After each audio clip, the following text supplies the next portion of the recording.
Welcome back, my disciples, to POV drama in real life, where fiction drags your soul by the ankles and reality pulls up receipts like it's petty season all year long. Today, we're peeling back layers to a show that felt like an exorcism. Yes, we're talking about Pyramid Game, a high school horror show masquerading as a K drama that made me want to delete every group chat I've ever been in. This one's for the empaths, for the overthinkers, the I felt the vibe shift truthers. If you've ever suspected your friends didn't like you, you weren't paranoid. You were picking up the frequency. So grab your preferred poison, make it strong, and make it holy. We're about to grieve the friendships that only looked like love. The illusion of closeness. Ever felt like your friends low key hate you, but high key need your notes? Like you're that weird little constellation in your orbit, too bright to ignore, too strange to understand? Well, in Pyramid Game, that feeling is gospel. These girls pretend to be besties, laughing at lunch, bonding over lip tints and test scores. But episode 2 hits like a slap from the universe. It was all a survival tactic. The moment voting starts, those ride or die girlies hop in the Uber and leave you at the station. It made me hold up a mirror to every friendship I've ever had. What if the love was conditional? What if they liked me only because I mirrored them? Suji enters Baekhyun High School and doesn't play the game. She's an F from day one, not because she's evil, but because she refuses to fake it.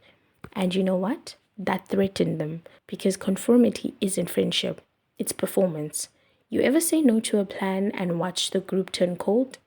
Yeah, that's not a coincidence, that's social guillotine. And still, like Suji, I folded. I've agreed, I've played nice just not to be left alone at the cafeteria of life. Sometimes the illusion of closeness is less painful than actual isolation. And babe, that's a red flag just in friendship bracelets. The sting of secret rankings.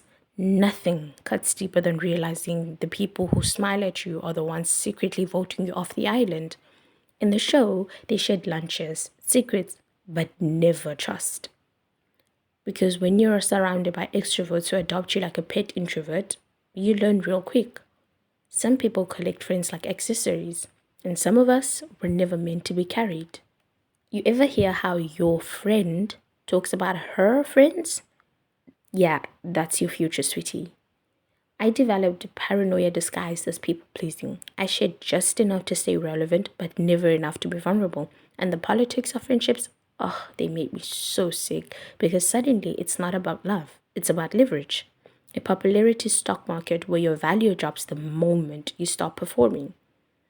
Even the good girls in that show, they got eaten. Morals cost too much. It was easier to throw a 5-year friendship into the fire than risk falling into grade F.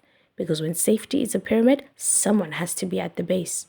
And no one wants to hold the weight. The betrayal of safety. Here's the secret here. Most people don't love you. And they never will. What they do love is what you do for them. And the second your benefits package expires, they'll trade you for someone shinier. The secret ballots in Pyramid Game weren't about justice. They were survival spells. Girls made promises, built alliances, only to sell out their friends for a whisper of power. And that's not fiction. That's group dynamics. So if you're an empath, protect your damn self. Energy is currency and trauma has interest rates. I've desensitized myself just to survive, dull the empathy, numb the intuition, go blank like a cursed mirror, and still, I bled. I took on their grief, their problems, their chaos, until I was carrying their demons while mine through a rave. Just like Suji, I learned, not everyone who smiles at you is safe. Not every alliance is sacred. Some friendships are leashes, disguised as lifelines. You can be kind and guarded. You can love and protect your peace. Distance isn't cruelty, it's energetic hygiene. Rebellion through self-assertion. Now, this is where Suji, our patron saint of spiritual glow-up, snaps. She stops hating Ha-Rin puppeteer her life and starts rewriting her own damn narrative, and that's the work. I lost a friend 4 years ago, not to death, to apathy, to weaponized silence, to the kind of betrayal that doesn't scream, it just forgets you ever mattered. That breakup didn't just bruise my ego, it rewired my nervous system. I wanted closeness but feared exposure, so I ghosted. I tested people, I withdrew. And spoiler alert, no one ever chased me. And I started to believe that I was forgettable, a passerby, a background music in someone else's main character arc. But here's the sacred text I live by now. You cannot beg for depth from shallow walls. You cannot bleed for people who fear the sight of blood. My rebellion, it was quiet, it was spiritual, it was deleting the number, not replying, choosing peace over potential. Rebellion is self devotion, rebellion is survival with lipstick on, rebellion is choosing you every single damn time. Jealousy isn't green, it's arson. Here's the thing about jealousy, people love to say it's green, but honestly, it's not always. Sometimes it's black, it's bitter, it's invisible until it burns through everything. It creeps like smoke under a door, choking the room before you even smell the fire. And sometimes that's really just how it is. Look at Ha-Rin. She wasn't always a bad person. She didn't wake up wanting to be a villain.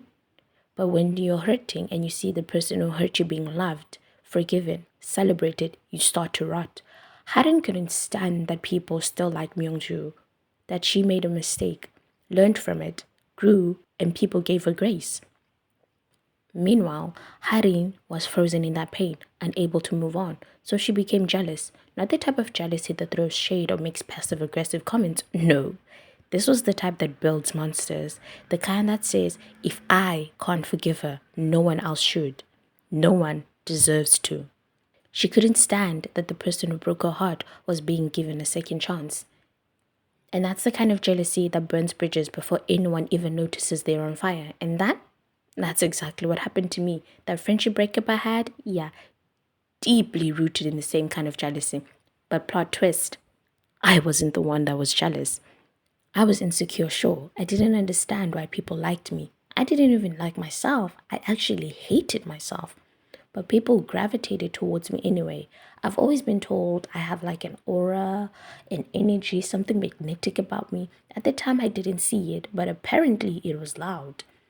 I could be the most crass, antisocial goblin in the room, and I'd still end up with a fan club. My ex-best friend probably hated that.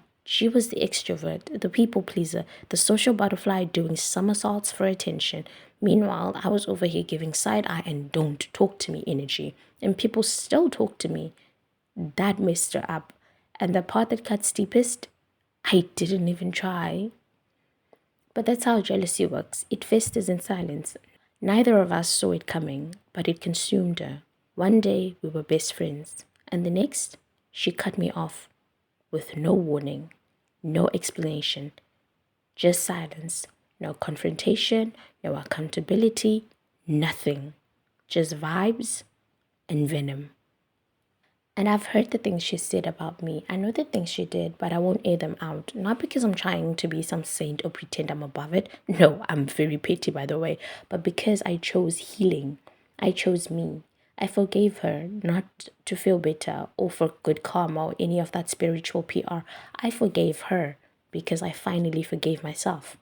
I forgave myself for thinking I was unlovable. I forgave myself for thinking I had to dim my light to make others comfortable. And in doing that, the anger toward her burned itself out.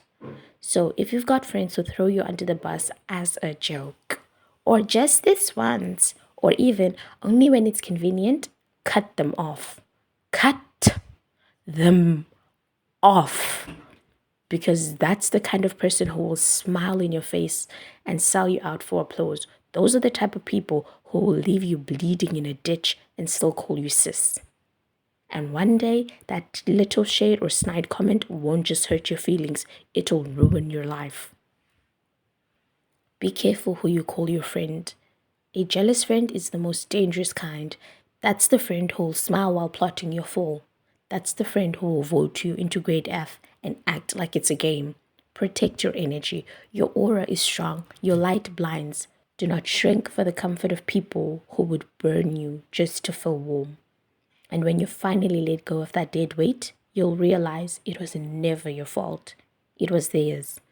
And without that block in your life, you'll start to rise higher and hotter than ever. Not like Icarus, by the way. Final thoughts. Watch with caution, reflect with intention. Pyramid Game isn't just a dark teen drama. Like, people, the reviews I heard about it were like very not that impressed. Everybody kind of like hated it. But I guess because I always watch something looking for a much more deeper meaning, this really, really did terrify me. And not because of like the bullying or anything like that. I've watched The Glory. Trust me, I've seen bullying, okay? I've been traumatized enough.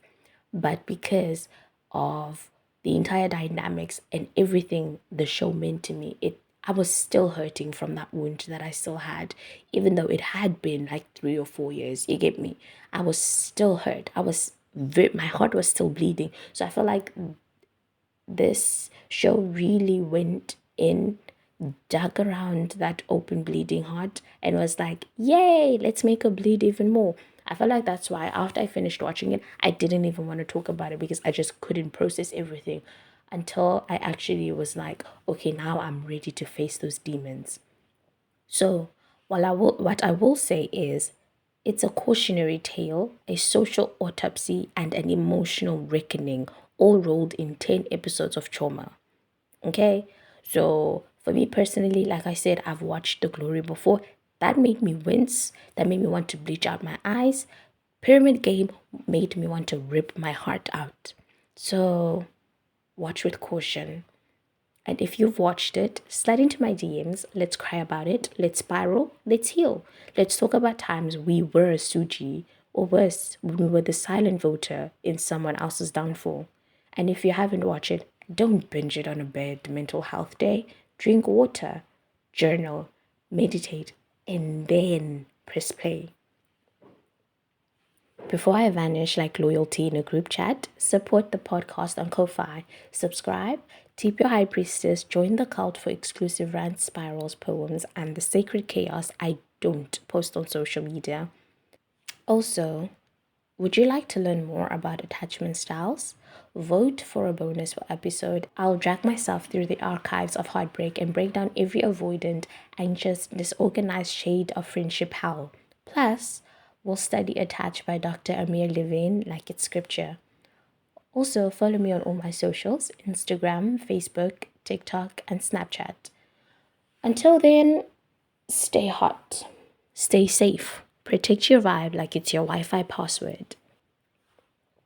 Signed, Her Most Unruly Holiness, High Priestess of the Cult of Conscious, Saint of Spirals and Overanalysis, Mange, your favorite emotionally intelligent menace.